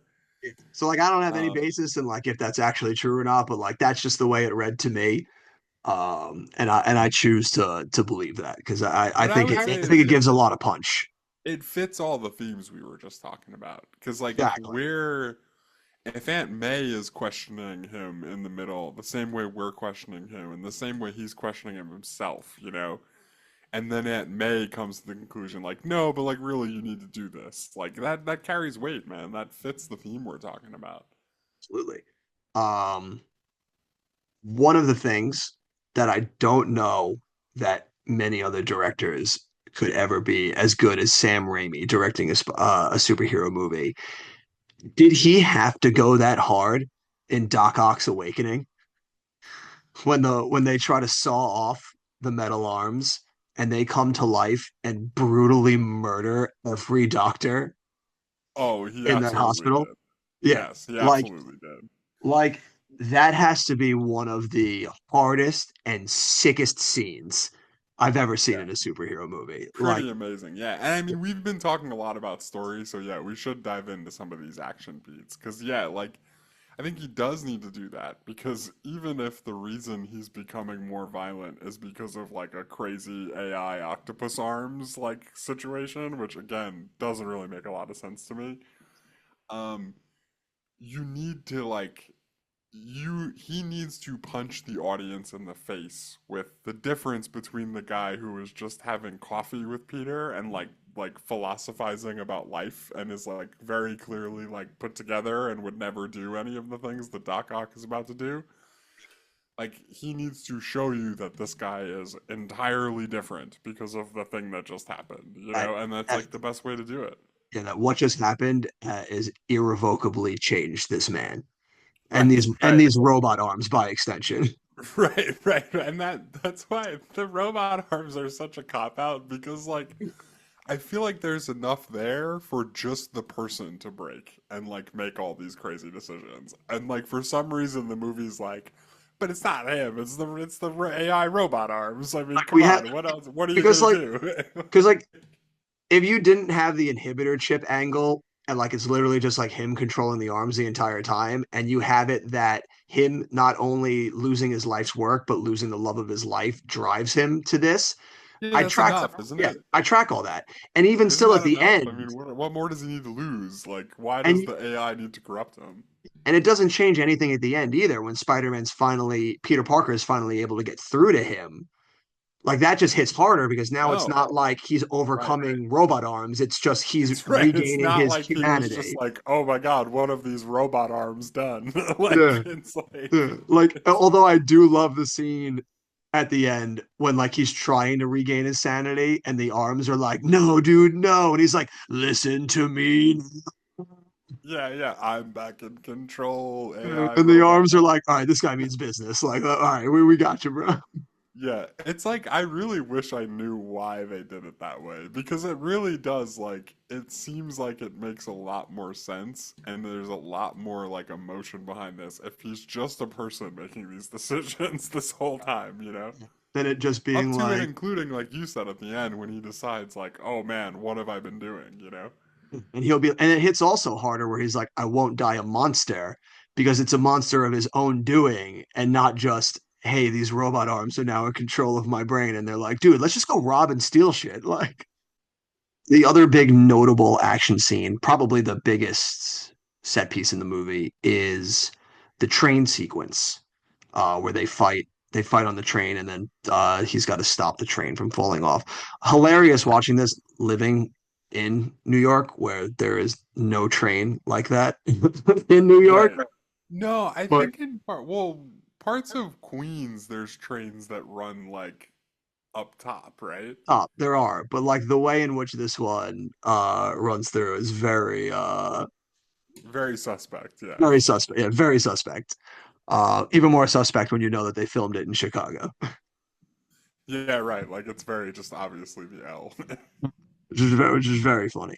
But I do love that scene. One, I think the action is very awesome in it. They always find very interesting ways in these movies to do action that elevates what the villain can do in relationship to Peter Parker and Spider-Man. That Yeah. doesn't feel too overly CGI done. Like a lot of this looks very well done. And I think it helps a lot that they built that like the forearm contraption and a lot of that stuff is practical when it can be, Yeah. which Yeah, is I huge. mean, I would agree with all that. And I mean like just going back to themes with that train scene, like is there a more epic like when you talk about movies, right? Like one of the big things that happens in stories is the character at some point learns their lesson and they show you with like a bombastic action how much they've learned it, right? Is there a better example than Spider-Man like literally like I mean what is Spider-Man stopping that train if he's not Jesus Christ on the cross? A You know what I modern day mean? parable of the Passion of the Christ. Right, right. Like he's literally like, yeah, fuck it. I'm all in, baby. I'm gonna let this train rip me in half before I let you guys fall off of this fucking off of these tracks. Not only that, but he finally sheds that fear of people finding out if he's Spider-Man or not. Because in that Right, moment, all that matters is stepping up to do the right thing. And he right, rips that mask right off without a hint of regret and yep, goes all in on protecting them. And what does he get for it? Every single person in that train steps up to protect him as well. right. They all embrace it. They all embrace him. Like they all say, like, "Hey, man, thanks for doing that. We got your back." You know, like which is He's he's just a he's been kid. so afraid about what Doc Ock like about what people like Doc Ock would do if they knew, and Yeah. he didn't think about like what just like regular old good old fashioned everyday people would do, you know? Listen, and it's almost like he already forgot what they showed him on the bridge in the first movie. Hey, you mess with from New York, you mess with all of us. Yeah. Joey Diaz is in this Yeah, movie. He yeah. comes You out and just he's see him, like, "You want yeah, to just get to him? You gotta go go through through me." me and And me. like, listen, it was pretty easy to go through all of them. Not Yeah. gonna lie, but it was nice that they tried, you It know? was the gesture. It was the fact that they all would risk like their own lives to Right. protect this kid. I love that scene when he's just like, he's Yeah. just a He's just kid, a kid. no older than my son. Yeah. But like, doesn't that make like all of the stuff like in this movie that we were just talking about hit like a million times harder? Absolutely. Like when an adult man is just like, "Oh, Jesus Christ, like this kid shouldn't be going through this. Like, look at this kid, this poor He's kid." like, yeah, he's doing all this for us. Like, Yeah, it's oh man, we got to take care of this kid. Yeah, no, it it's very is. good. Yeah, And it it's also like that scene is like a culmination of something that is like to this point like another like motif in these movies where none of the villains can beat Spider-Man in a fight. Like none of them can. Doc Ock, Green Goblin, like they have some cool gadgets, but they don't have super strength. They don't have spider senses. They don't have all of the powers that Peter Parker has. And they like are constantly making up for that by using other people against him, right? Like forcing the him. right, like forcing him to save people as opposed to beating them up. You know what I mean? And like that train scene is maybe the best example of that in either of these two movies. And I think it tops the one in the first movie where it's like, who are you gonna save, Peter? Like the bus full of kids or Mary Jane? Like I think it tops that in a big way. Love of your life. Yeah. And then I mean like that leads into like the action scene at the end, like where he's trying to stop Octavius from like officially like blowing up the city with this like crazy machine that he has. Can't I stop it. think It's self-sustaining now. yeah, and like the decision Octavius makes to like walk the thing into the river is really cool.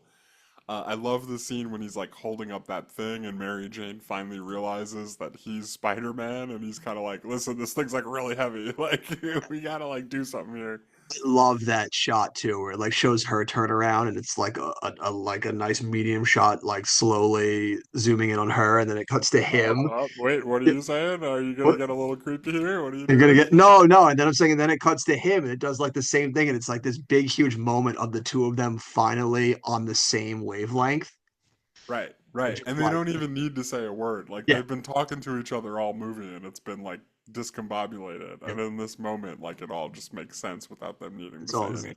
Yeah. yeah, it's fantastic. And to your point, like you said, Doc Ock, he's got these metal arms, but he doesn't have super strength or he doesn't have anything. So hilarious that he constantly takes punches from Spider-Man and is not immediately knocked out cold. Yeah, yeah.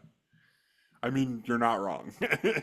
You're Like not I wrong. picture that would be a funny scene of like Spider-Man knocks like Doc Ock out cold with a punch, but like the arms are still going. So like he's still fighting Doc Ock while he's unconscious because the arms are just like, nah, bro, we're in control here. Yeah, yeah.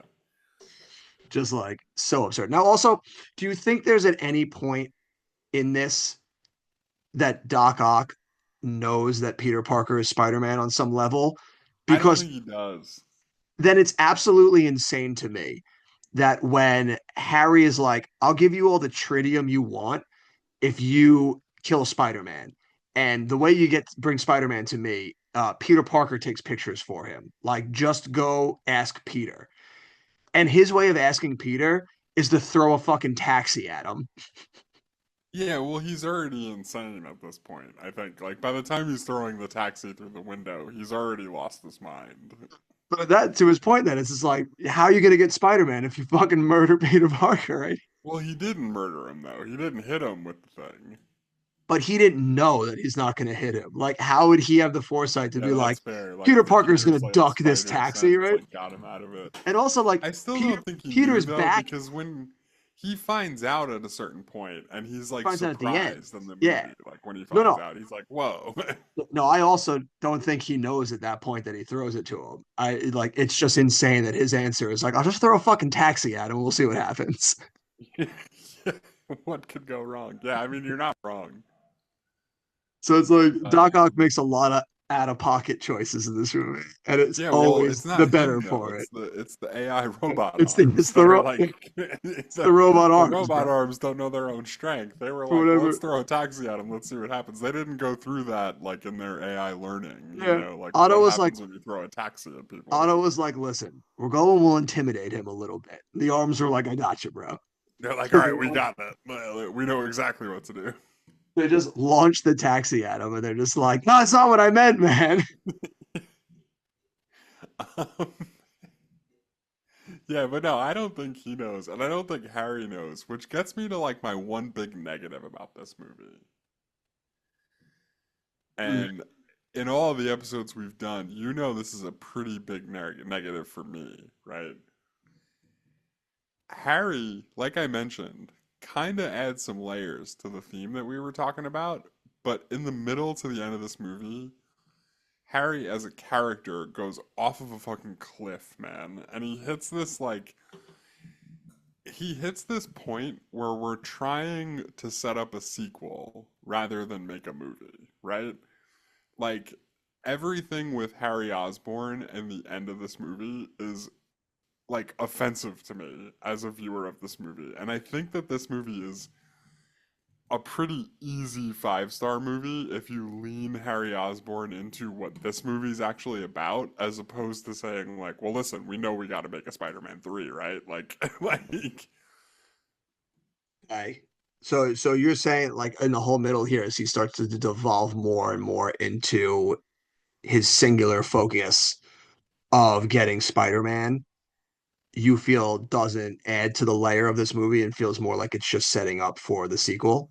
no, I think the like he fits this movie for the beginning and like parts of the middle. I think what they did that I think was for me a mistake was this should have been more like a Batman movie where Harry Osborn turns into the Green Goblin like early.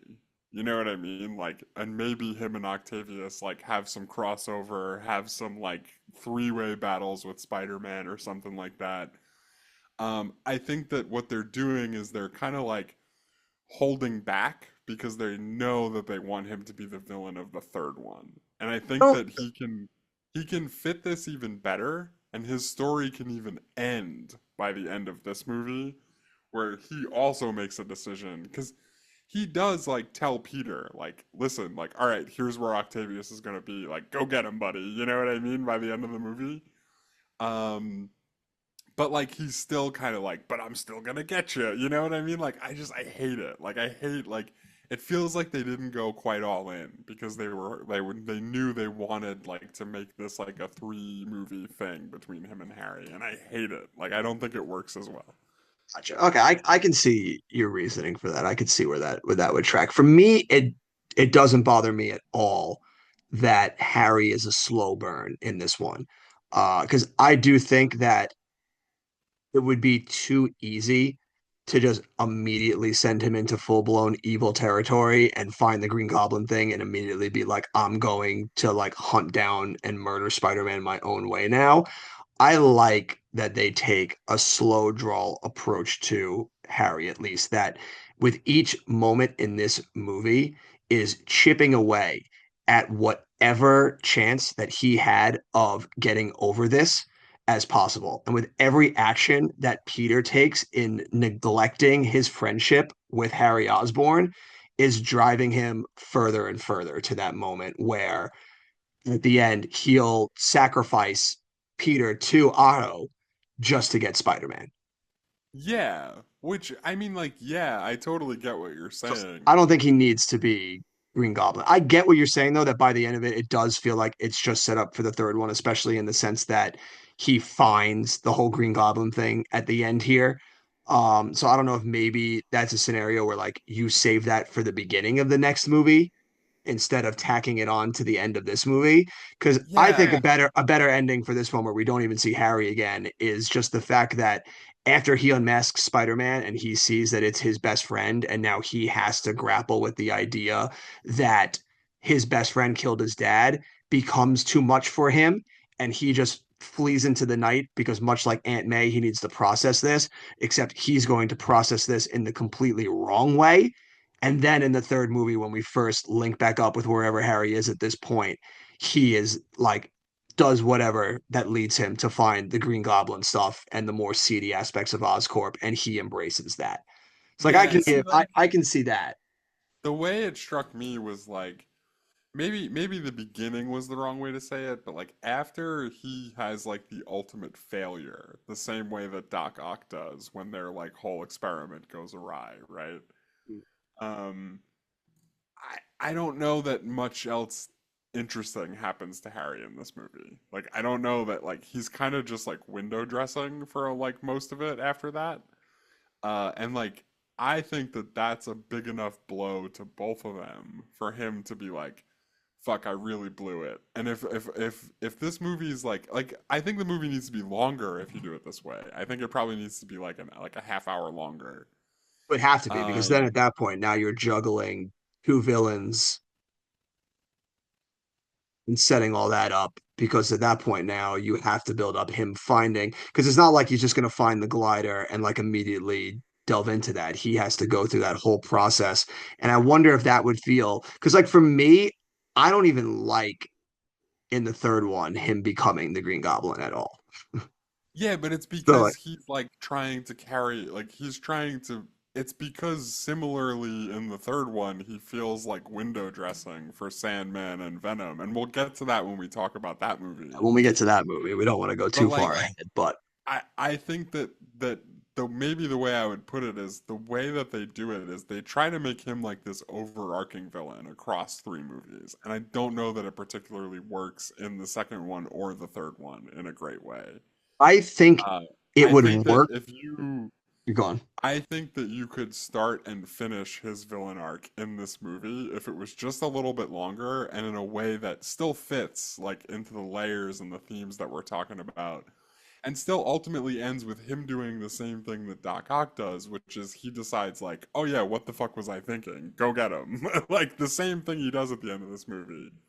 Um, but then instead of backtracking on it and being like, actually, I'm gonna turn into the Green Goblin now, like it's after he's like already turned into the Green Goblin and he's like, oh my God, what was I doing? You're my best friend. Like, what was I thinking? You know what I mean? Feel like that would be too much for both of them to have I like one of them would have to just be too far gone. And I think Harry would be the one who wouldn't be able to get over the Yeah, fact maybe, maybe. because at that point then it's just like, oh, both of them came and saw the light and now they're just going to die heroes, like because they came overcame their Well, no, problems. neither one of them's really dying a hero. I don't think that that's how I would Well, classify it for either of not them. dying guess the way that Ock would say it, where he's not dying a monster. Like they'll right the wrong in the end, is I guess the better way to phrase that. So I feel like it would be too much for both of them to do that in that scene. I think it would be better served if, like you said, it does feel like they're building Harry up to be the like multi-arc villain of the three movies. And in that regard, where it gets bungled in the third movie is the fact that the focus is not squarely on Harry. You throw all this other shit in there Yeah, yeah. really And to I really mean, play it up. And I think that's where it maybe brings the downfall in this one. I get everything you're saying. I totally feel where you're coming from on that. I don't know that it quite feels like that for me. But It's also I just get what personal you're taste. saying. you know how Yeah. much I hate setup No, no, across I know, movies. I I know, think it's like offensive to me. Like I to know. where Yeah, like no, I know there how hard it hits you I on. don't But I necessarily know what the way is, but there's a way that you can make Harry be like a pretty central part of this movie without him needing to come back as like a villain on a glider in the next movie. Like there's a way to do it. I feel that, and I think that might just be because he does not, outside of him showing up at Mary Jane's engagement party, well, what turns into an engagement party, and he just slaps Peter around. That's really the only agency we see him taking in steps to find, Spider-Man and do any type of revenge. And then after that, it's just Otto showing up and demanding the tritium, and that's when he sees the chance to barter Peter's life for Spider-Man. So maybe if you had one or two more scenes sprinkled in that middle half of him showing up and injecting himself into Peter's life to be a thorn in that side to build towards that give me Spider-Man, it wouldn't feel as egregious for you. Yeah, maybe. I think it still kind of does though, because it like mostly because of how the ending is, where it's like, okay, this movie's over, and again, he let Peter go after he knew he was Spider-Man. He was just kind of like, what are you gonna do, you know? I don't know if he so much let And then Peter he's go as like, it was by the just like way, now I'm the Green Goblin. Like, I will give you, I do not like the setup at the end where they have the stinger scene of like him finding all the Green Goblin stuff. I'm with you on that, that I could do without that in this movie. But I don't think he just lets Peter go. I think he's more just like shocked into submission because he kind of like immediately drops the knife and like falls into his seat, and Peter just rips the barbed wire off like it's fucking nothing, and it's just like, bro, like tell me where she is. Like this is stuff we got to fucking handle right now, and then we can settle our beef. And yeah. I think it's more like he's just so shocked into submission to the fact that like it's his best friend that murdered his dad that he just loses whatever will he has in that moment. Because at the end of the day, Yeah. if you really think about it, Harry's kind of a pussy. No, I mean, yeah, he is, but like, I don't know. I just, you know me, man. I hate when they like spread things out like that. Like not that this movie isn't like a good enough standalone movie, even with that in there, but it's just like, man, there's gotta be a way for you to have made this fit Gotta and be a end. better way. Right, like there has to be a way, like for this begin, middle, and end in this movie without you having to bring him back again as like what's still like a pretty ancillary character in the third one. Because like Sandman's really like the main villain in the third one, right? Well, I think that's more of a reflection of how they bungle three than it is for this movie. I guess I Um, don't know. I yeah, don't know. I and think because I it's think Sandman's maybe the best part of three. Like, like we'll talk about it when we get oh to yeah, three. we'll talk more about three when we get to three. But that's my big negative for this movie is I I feel feel like that. Harry Osborn is fumbled. Now listen, I can't necessarily put my finger on exactly what I would do differently, and that's kind of why I hate trying to rewrite these things because it's like, how would you make this? How would you make this really successful studio Hollywood movie if you were doing it? It's like I don't necessarily know, but I just don't like that the way they. I think they fumbled that part of it. understandable. And I see where you're coming from in that one. I don't know if I would exactly agree with it, but I get where you're coming from. Where does Alfred Molina fall on the Spider-Man villain pantheon for you? Like in all of them, counting like Andrew Garfield and Tom Holland. And he's far and away my favorite. I think one thing that they did very well in the Sam Raimi ones is not only be as comic accurate in creating these villains, but casting actors that not only have the chops to pull off these characters, but very much look like how you would like think these characters would look. Like he Yeah. is Doc Ock like to a T. Like he's so good at it. He's far and away my favorite of all of the Spider-Man villains we've at least seen in film. Yeah, Um, he's pretty great. yeah, one of my favorite ones, like in the comics, because Spider-Man was actually like one of the only comics that I ever actually read as a kid. My actual favorite is the Lizard and Kraven the Hunter, but I don't think they did either of them justice in any of the Spider-Man live action properties that we've seen so far. Yeah, yeah, the lizard man. I created him, so I have to destroy him. Yeah, yeah, It's like the worst. that one's tough. And as much as I do like Aaron Taylor Johnson, the Kraven the Hunter is just a absolute misfire. Yeah, I'm gonna have to go back. I have to finish watching it before we talk about it for real. But I Yeah. can't imagine I would dislike it. Let me put it that way. How does he stack up for you?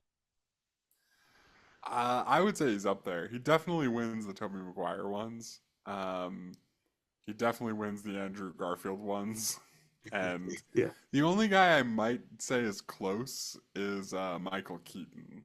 I was gonna say, yeah, of all the Tom Holland ones, Michael Keaton's Vulture is a shining light in that movie. Full disclosure though, I haven't seen the second two Tom Holland Spider-Man movies because I really disliked the first one that much.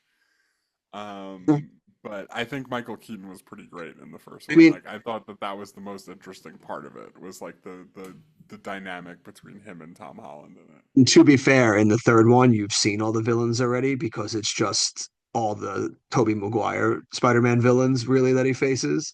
Yeah, I had like zero interest in watching Far From. What was that? Far From? No, No, not Far no From way home. Home. No way No home. Way Home. Yeah, zero interest in watching it. Like it was always something that sounded cool, like when I read about it in Variety. But like the more I thought about it, the more I was kind of like, this can't be that good. It's Like, it's a movie of diminishing returns. Like I really enjoyed it the first time I watched it because like you're just giddy to be like I'm gonna see Toby again and like yeah, Alfred Molina's Doc Ock and Willem Dafoe as Green Goblin again and like it hits.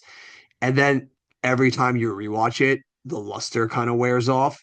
And then you're yeah, kind of sitting there looking at like, man, this was a really shitty way to do like a third Tom Holland movie. Like it's not like even yeah. hit like it is his movie and it's not his movie all at the same It's time. It's almost like like a he's an lot of people afterthought. our age didn't really like the Tom Holland Spider-Man movies, and it was like an olive branch to us, Yeah.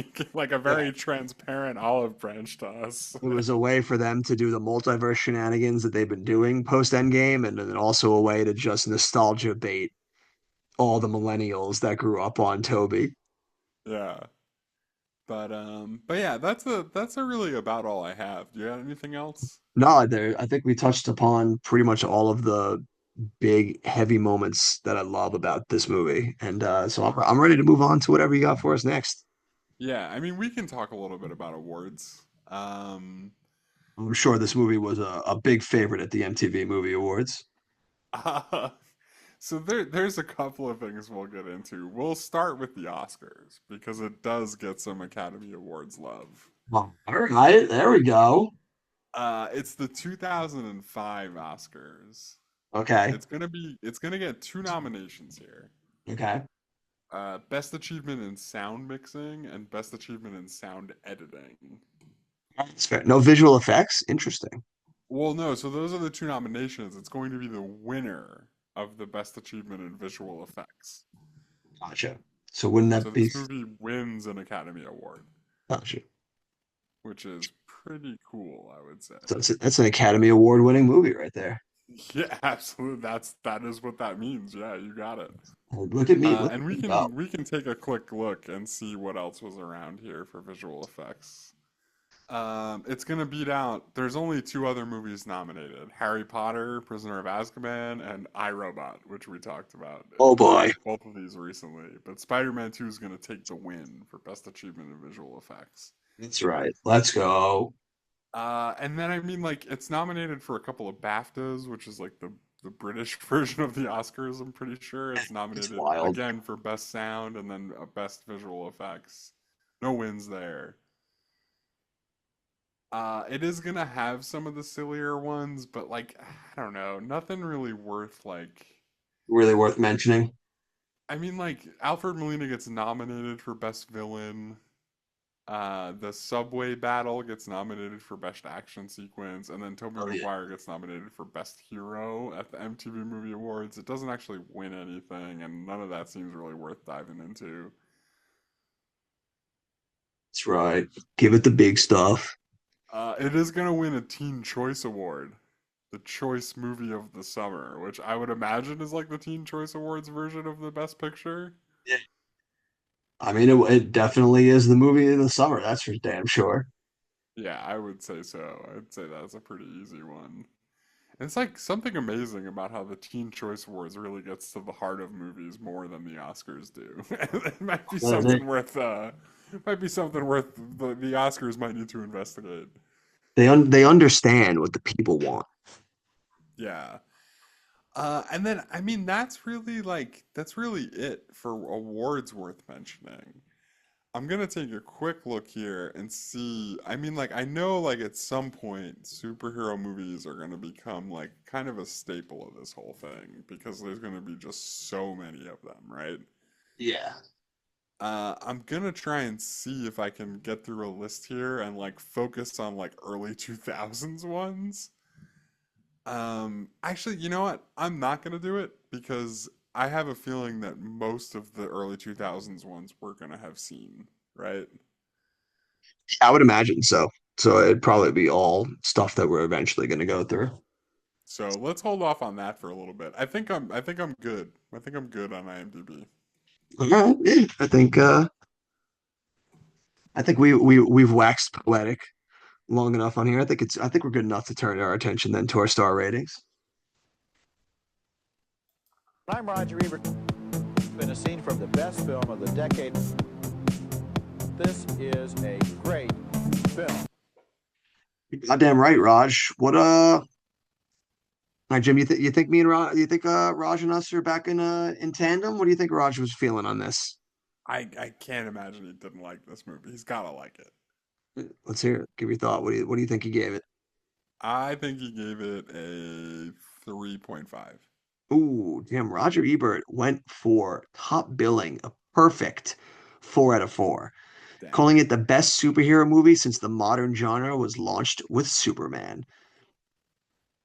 I mean, modern is a pretty strong word for the Superman movie, but okay, that came out Yeah, in like the 70s, didn't 70s. Yeah, it? they're like a 30-year difference almost. He Like finishes with this is the movie that launched the modern superhero era yeah, for me. Like I yeah. wouldn't put it in the same class as any of the Christopher Reeves movies. No, he praises the film for effortlessly combining special effects and a human story, keeping its parallel plots alive and moving. Yeah, yeah. And that's Raj, what we were talking about, those Raj. layers, that those parallel plots, like how the actiony plot points play into the human thing he's going through. It's like very well done. So good call out by Raj. Raj just always knows how to say what it takes us so long to say. Right, right. It So takes us like 2 hours. He gets it done in like 2 sentences. That's why he the makes man, big bucks. the man so succinctly places it. So now I'll ask you then, Jim. Final rating, final thoughts. Spider-Man 2. I am not gonna go quite to a perfect score because again, Hey, man. it hits like one of my biggest pet peeves, and like I maybe am being overly critical in this sense, but like man, oh man, does that shit annoy me. Where they're like, by the way, in the last 10 minutes of this movie, there's gonna be another movie later. Like I hate that so much. Like it's the quickest way for me to take points off your movie. Um, and that, I mean, I could see where people wouldn't agree with it, but that's just how I feel about it. So, with all that said, though, I did love a lot of this movie. We did wax poetic about it. So, I am going to give it a 4 out of 5. We're at a 5. All right. Big up score on that one. Not even a 4.5. Wow, he's going right for a Not a 4. 4.5. Not a Ooh, 4.5. look at this guy. This is guy. All right, 4 from you, Jim. I am gonna give it the perfect 5. This is one of my favorite movies of all time that I can watch at any hour of the day at any time. I love everything about this movie, and the setup for the sequel does not inhibit my way of enjoying this Yeah, movie yeah. whatsoever. To each their own. It drives me nuts. Yes, no, it's fair. I understand it. I get it. Listen, you feel how you feel. I'm not taking that away from you. So a 5 from me and a 4 from you are going to give us an overall score of a niner. So let's do some battles with some niners here, Jim. Do you take Spider-Man 2 or Harry Potter and the Prisoner of Azkaban? Tough. That is tough. I am gonna take It's a Azkaban.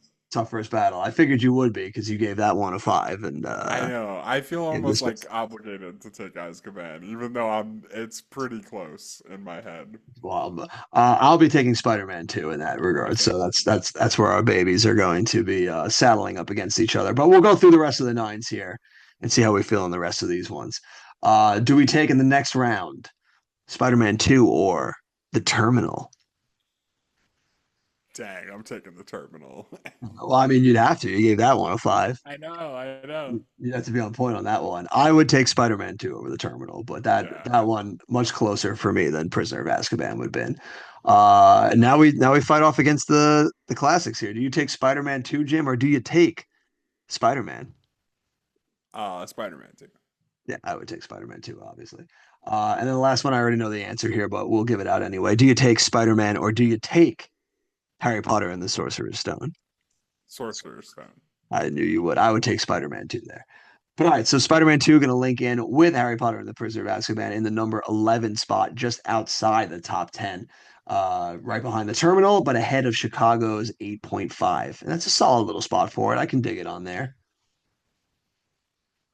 Yeah, It's I mean, it's the like top the only 15. movies I just put it behind are movies that I gave a five. So, I mean, like it's like maybe I should have given it a 4.5, but I can't quite say it's as good as Gladiator. This is when it starts to get tricky. Like there's too many movies at this point for this to be like I have to try and have have some integrity, so I don't know. But yeah, no, it's up there. It belongs up there for sure. Absolutely. Definitely belongs with the upper echelon of many of these movies that we've done so far. Now, we're not taking a guess for next week. You already placed it. We're doing King Arthur, baby. Finally diving into another sword and sandal epic right here in the legend of King Arthur. And it's going to be a fun one. I'm definitely excited since it seems like it's been a minute since either of us have watched this movie. So this one's going to be a fun one. Yeah, I'm pretty pumped to go back to this one. Yeah, this one's going to be a good one. What was the last thing you jammed on? I've been watching a lot of Law and Order again. I'm still in like my Law and Order kick. I've made it through to season 5, which means that Jack McCoy has showed up, and that's when it gets real. That's when you really get in there. Yeah, I mean season 4. Don't get me wrong. Season 4 was throwing a lot of fastballs, but Jack McCoy is like peak Law and Order. So like we're getting into like the real like sweet spot. You know, that's where they're really starting to shine. Yeah, yeah, absolutely. What Nice. about you? You've been watching anything? Yeah, so the last thing I watched is actually a movie that I had been searching for a while that I wanted to watch. And it's a movie called Crash, not the 2004 one that won the Academy Award. This one is from the Okay. 90s. It's directed by David Cronenberg, and it has probably one of the wildest plots that I've ever seen in a movie. It stars James Spader and Holly Hunter, and they are two people that get into this debilitating car accident, and it turns them on. So they join this subset of people that get turned on to car accidents and then fuck. Uh, Oh my God. What the absolute shit is that? it's one of the most insane things I've ever watched. I don't know that I liked it. I didn't hate it.